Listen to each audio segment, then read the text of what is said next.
is Daily Blast Live. We're talking about what you're talking about. You all ready for this? Mm-hmm. Dun, dun, dun, dun, dun. This is a sham. No. Nope. Y'all, just stop. Get real. Welcome to DBL. We are so grateful you're joining us. I just got back from my sister who got her master's. Education. We love it. And a woman graduated and her shirt said, "I am my ancestors' wildest dreams." I love that. And my mother and I could not stop crying after seeing it. So to everyone out there graduating who didn't think they could do it and took their time, like, bravo, really, bravo. It's a big deal. It's a huge deal. It really is. It was lovely. But let's talk about what's important. Kourtney Kardashian and Travis Barker got married. Did you know? Again this weekend. And if you're counting, that's the third time. This one was a lavish ceremony in Italy. Kourtney wore this gorgeous veil with the depiction of the Virgin Mary, which is reportedly a nod to Travis's head tattoo. It also featured the words family, loyalty, and respect. Kourtney wore a white Dolce & Gabbana corseted mini dress that was inspired by 1960s Italian lingerie, according to Vogue. Kris Jenner walked Kourt down the aisle in this pink gown covered in feathers. I thought she looked awesome. It all took place at this Italian castle that the couple rented out.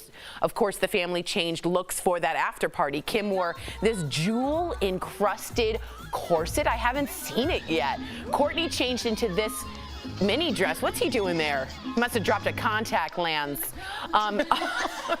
Andrea Bocelli, I like that you spelled it out for me on the prompter. He sang and performed the couple in their first dance, and as you can see, Kourtney and Travis look like they are very much deeply in love. Can you imagine Andrea Bocelli being like, No. "Oh my gosh, I would die. Tell me everything. What did you think? What's your thoughts?"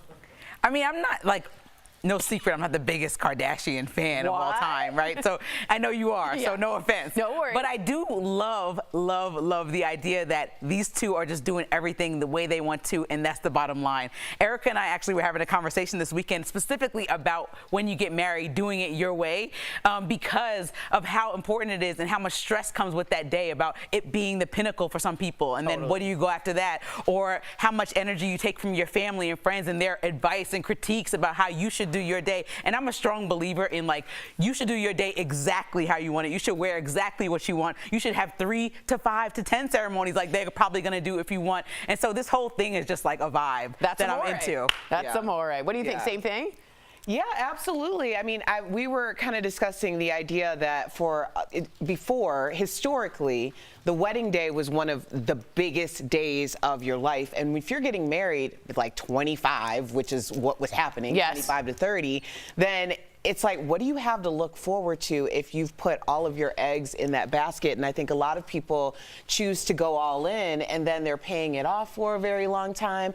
And it kind of creates this depression after and resentment almost. Right, after the big day, because you're not really having a day that reflects what the rest of your life is going to look like. But in this particular situation, and granted, we understand that not everyone is in this situation, although we wish we were. We all wish we were. You know, these people are living lives where every day is their birthday. Yeah. You know, so the idea of having something special is going to be over the top, because you need something to signify that this is indeed a very special day on top of all the other special days that you call your life. Every single day. And I'm happy, to be honest, if you don't follow, Kourtney's had trouble with Scott Disick and finding love, and it's a long time coming. And I'm just happy to see the girl happy. Yeah. I'm just happy to see the girl happy. You know what I mean?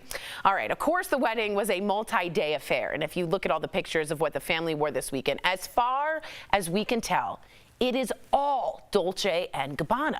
Kourtney wore this Dolce & Gabbana bustier mini dress with a black and blue veil on Saturday. Khloe wore this leopard print D&G gown from the 90s to the welcoming dinner. And check out Kris in this green lace Dolce & Gabbana caftan, which she wore on Saturday. It says Portofino. That's smart. That's where they were. So apparently, the entire family has been pulling looks from the D&G archives for the past 3 months, and they stayed at the Dolce & Gabbana estate, according to TMZ. There's also a yacht they went on that was Gabbana's. So what do you think of the fact that this wedding kind of seems like a giant ad for Dolce & Gabbana? And do you think the fam got everything for free? Because that was my first question. So I feel like we get mad at people that are rich that get stuff for free, but then we also want to be the people that are rich that get stuff for free. So it's kind of like, what's the energy? Because I really think that, you know, once you get to a certain level, right, you start to be in circles of people that may own a hotel or may own a restaurant. And so you're naturally your friend, just like Tori would say, you want to borrow my car if mine was broke down.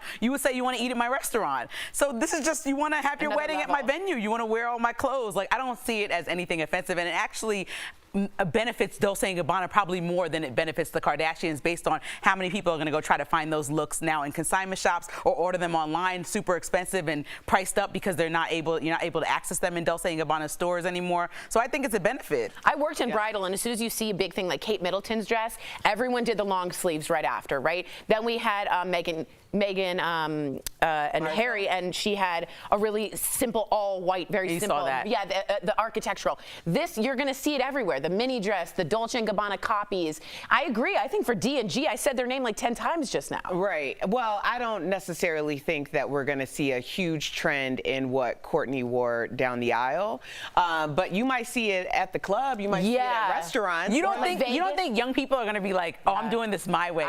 I really, really do. You've been seeing, like, okay, I want to get really in the weeds here, but even on Fashion Nova, they have options that are like going out for a high-level event now. That was never the case. Yeah, no. It used to be like quick fashion and go. Now they're like, oh, if you want to escalate, it's still a mini skirt, but it has a little dazzle on it. Yeah. Well, I'm saying I don't see them using it to go down the aisle. That's a very niche look to decide to get married in. But but that's also maybe it's also giving it more of a value because it's not specifically just for a wedding. But I think we need to let go of the idea of like, oh, did you get this for free? Like, there is a thing that there is value in a platform. And if you cultivate your platform strongly enough, you have a quantifiable number that you know you need to get that value in return in order to make a deal. So do I think they got it for free? No. Do I expect there to be some kind of collaboration in the future? Definitely. But this was an equally yoked situation. I agree. And there was some tension between the two, and now it seems like it's all over the families. But I agree with you. If anyone knows what currency is, it's Kris Jenner. And it's not always money. It's not always money. It's eyeballs. It's called in-kind sponsorship. In-kind sponsorship. And I know that, I don't know how much time we have, but I'm about to go on this rampage really quick. Okay, 1 minute. I know that Kim always wears other designers. Like, specifically, she works with some designers super closely. Right. And so Dolce & Gabbana is not really one of them. So she's kind of taking, I feel like she took one for the team for her sister to get in that look when she has a set number of designers, especially since Kanye's not dressing her anymore, that she's comfortable with. And like so Balmain, I love that she kind of is like, listen, it's not my day, which everybody needs to get in line when it's not their day. You got to step and in celebrate line. Somebody else's day. Totally. And did you see North? She is liking those cameras. She's looking good. She was like, hello. She's a mini Kim. It was very interesting. Coming up on DBL, our interview with comedian Craig Robinson. He tells us all about his time playing Daryl on The Office. Oh, man. Plus, jewelry store employees fight back during a smash and grab robbery. What would you do? Please write us in YouTube or the app. We'll see you on the flip side. Closed captioning provided by Daily Blast Live is always focused, always on cue, always ready, always timely. This May, don't miss a day. DBL is all new every day. Okay, so if you could collaborate with anybody for a collaboration, that would be what, quid pro quo? Is that the right word? Mm-hmm. Okay, so what type of collaboration would it be? It would be with designer Byron Lars. Byron Lars now has In Earnest Official. He was actually the first. You have a couple Byron Lars things already. Yeah, I have like a couple. Multiple, her whole wardrobe. Because the thing about Byron Lars too is not only is he a historically significant Black designer, but he also designed to the woman's body, like to the curve. So everything that he has is very flattering for any size, and he's very thoughtful about skin tones and all of that. Don't go to the second. He has it down. He has it down. I would definitely do. I've actually told him that before. I'm like, really? Could we do something if I become someone that you would do something with? You gotta like propose. You gotta really paint the picture with people sometimes. I don't know how often he does that, but if you, I know you work with people to help you do that, but like paint the picture about how it would be a beautiful collaboration, and then they're like, cool, let's do it. I would want to do a collaboration with Balmain, and the only reason I'm saying that is because Balmain is way out of my price budget, but I bought something from them maybe a couple of weeks ago, and I was like, the way that the texture is so heavy, if you have a roll like I do, I just had a baby,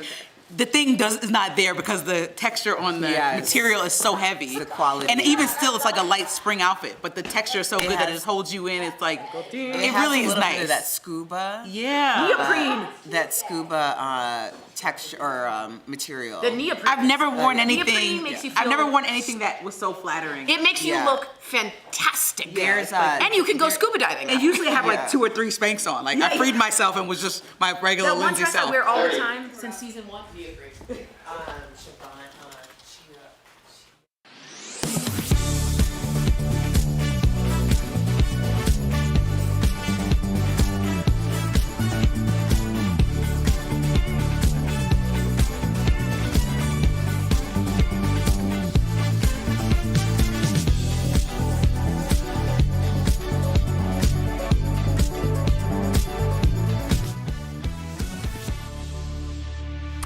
Welcome back. We got a couple of viral videos for you. Up first, a group of jewelry store employees fought back. I really can't believe this, after thieves showed up. All of it was caught on surveillance video. One suspect smashes the glass with a hammer. Then you see one employee. Wait, is this in New York? I believe, if we can get a confirmation, Newport. Okay. Then you see one employee throws a counterpunch. Another employee joins in swinging and kicking.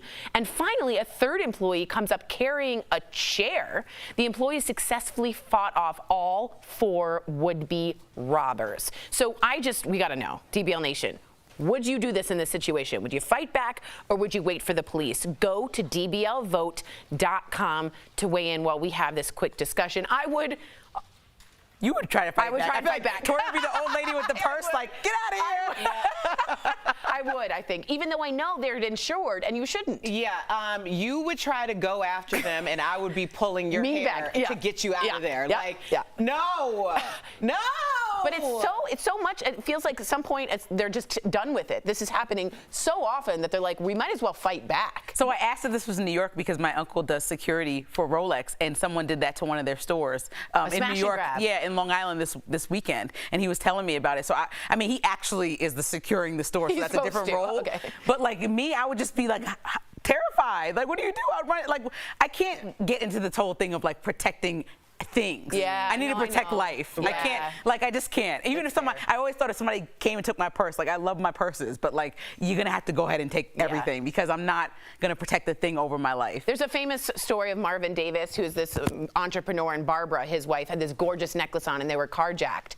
And they try to yank off Barbara's necklace, diamond necklace, and she goes, at least let me take it off and show you how to clasp it. And then she did and gave it to them. But you give it to them. Right, you give it to them. It's not worth it. Take it. I had a situation, there was a string of robberies at the bank that was in the grocery stores in Chicago. And I don't know what I was thinking, but I was just really tired that day. I'm standing in line, and the guy in front of me turns around and looks at me and goes, give me your bleeping money. And I go, you give me your bleeping money. Like, I wasn't even thinking about it. Like, you're like, is this a test? Is this a joke? Telling me what to do? Like, no, you That's give what me you were your offended money. by. And I just remember him looking at me, and I was looking at him like, what's up? And I think he thought I might have been just as crazy as he was. Nice. So he just walked out. And afterwards, like, I went up to the thing, and I was like, was I just robbed? I think that guy tried to rob me.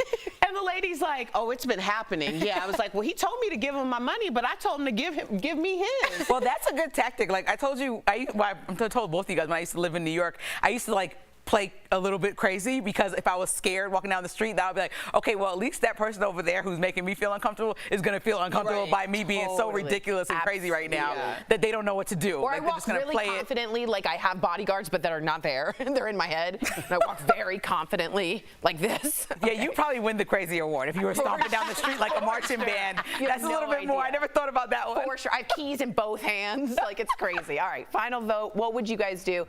60% of you would fight back. Y'all crazy. Y'all are lying or crazy. That's right. 40% of you would have waited for police. But I think people are getting fed up.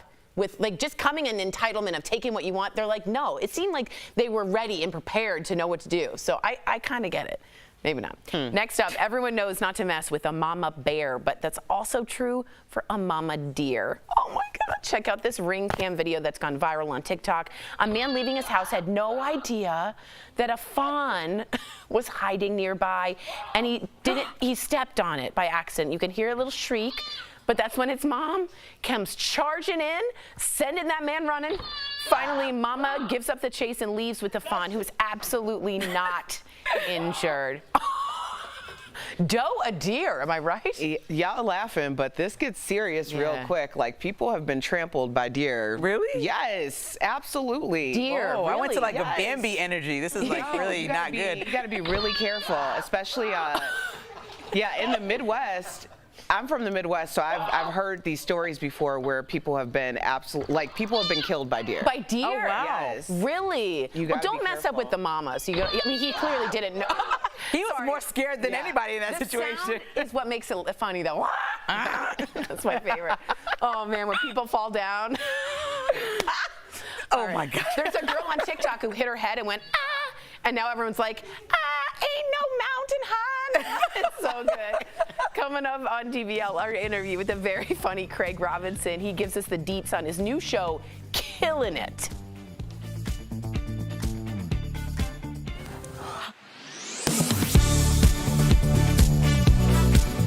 The World Health Organization will meet in Geneva to discuss how to best respond to future pandemics.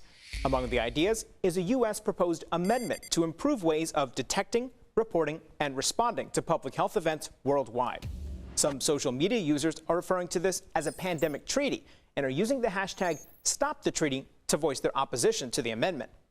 On a podcast hosted by Steve Bannon, former Minnesota Representative Michelle Bachmann claimed the amendment could give the WHO control over the United States.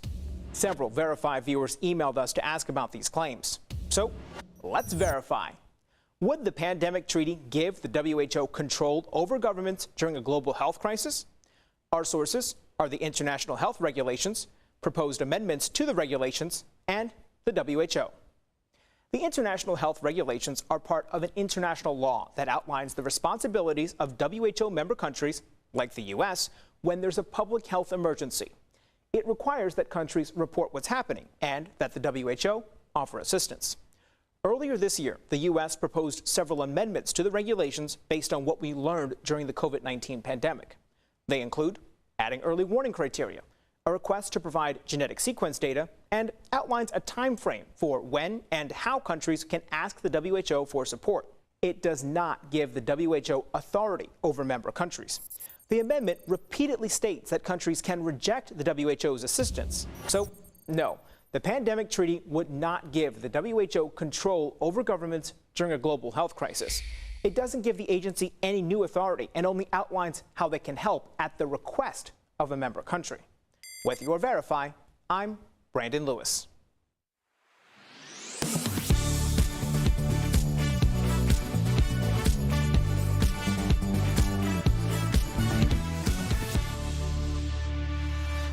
Welcome back. You know our next guest from NBC's Brooklyn Nine-Nine and The Office. And earlier we caught up with Craig Robinson to chat about his new show, Killing It, where he revealed how he overcame his fear of snakes. Check it out.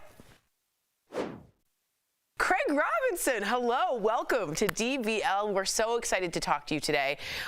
Two of your most famous characters are Daryl Philbin from The Office and Doug Judy from Brooklyn Nine-Nine. And I have my favorite, but who, if you had to pick, would be your favorite between those two? Oh, wow. Why are you doing me like this? Starting off rough.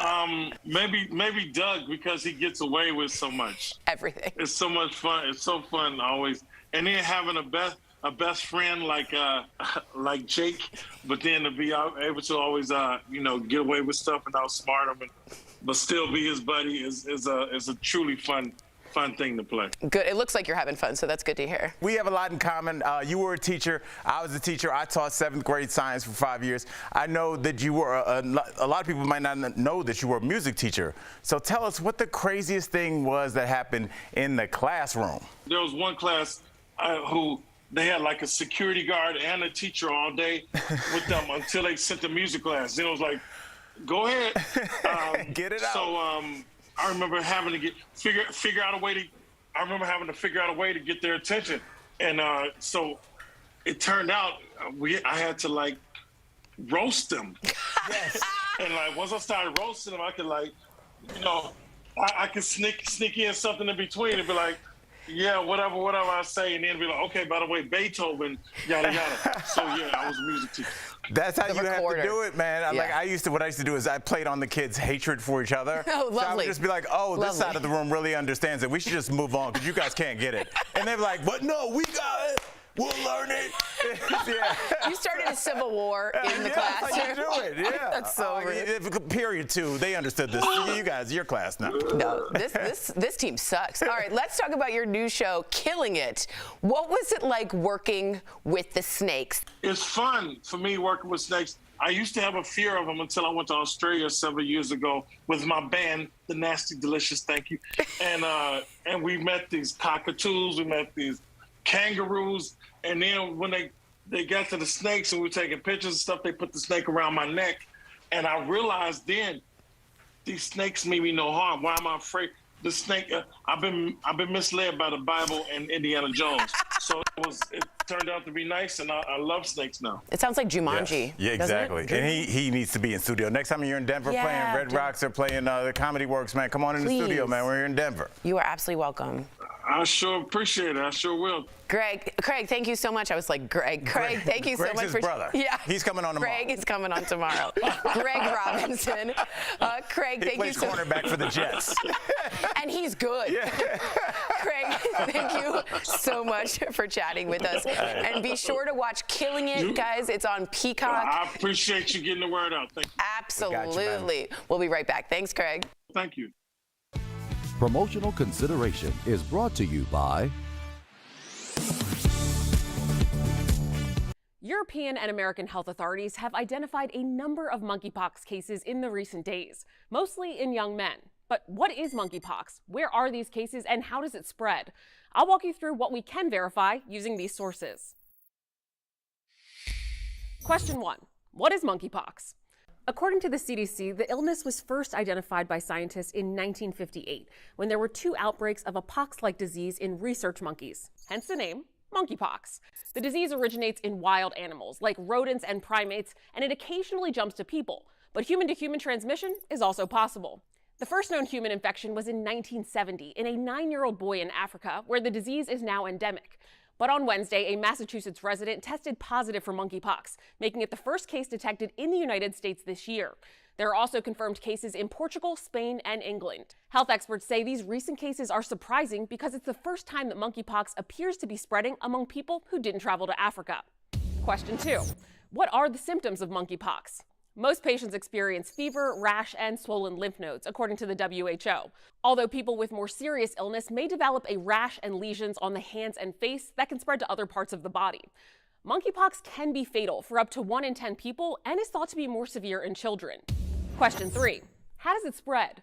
Monkeypox is transmitted from one person to another through contact with lesions, body fluids, respiratory droplets, and contaminated materials, such as bedding. And finally, is there a treatment or vaccine?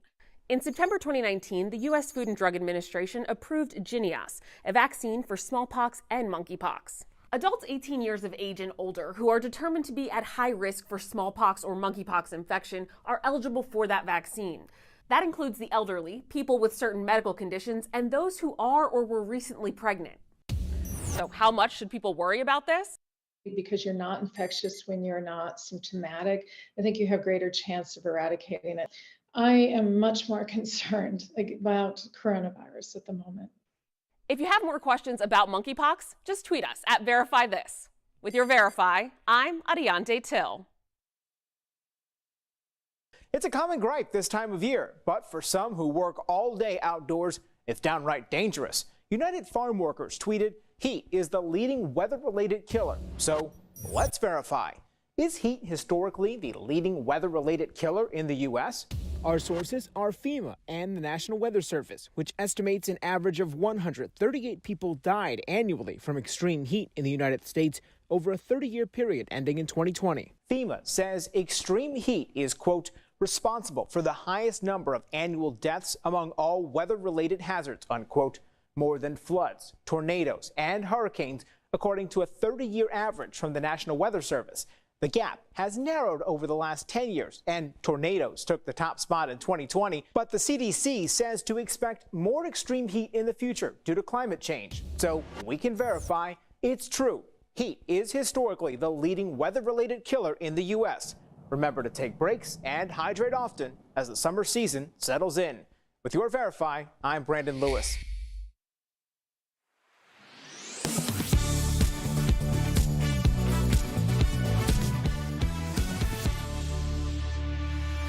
Welcome back. As the nationwide baby formula shortage continues, there's a new worry for parents, and we want to let you know. It's time for a security alert sponsored by LifeLock. So listen up, guys. There have been numerous instances of scammers luring desperate parents with fake offers for baby formula on social media like Facebook.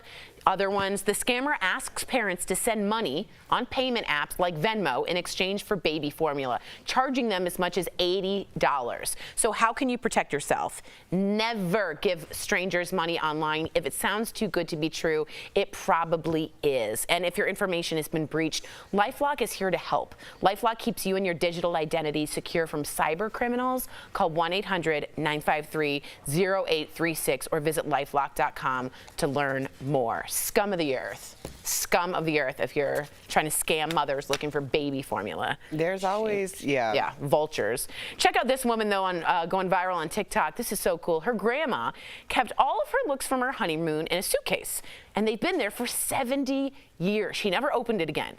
Now her granddaughter is trying on all the vintage finds. First, she tried on this black dress that her grandma wore 70 years ago. Look how cute she looks. Nice. Next, check out this gray dress that she wore to the train station with a black and white shirt underneath. Very cute. I'm loving everything. I know. And then she wore this pink silk dress with flower details around the neck.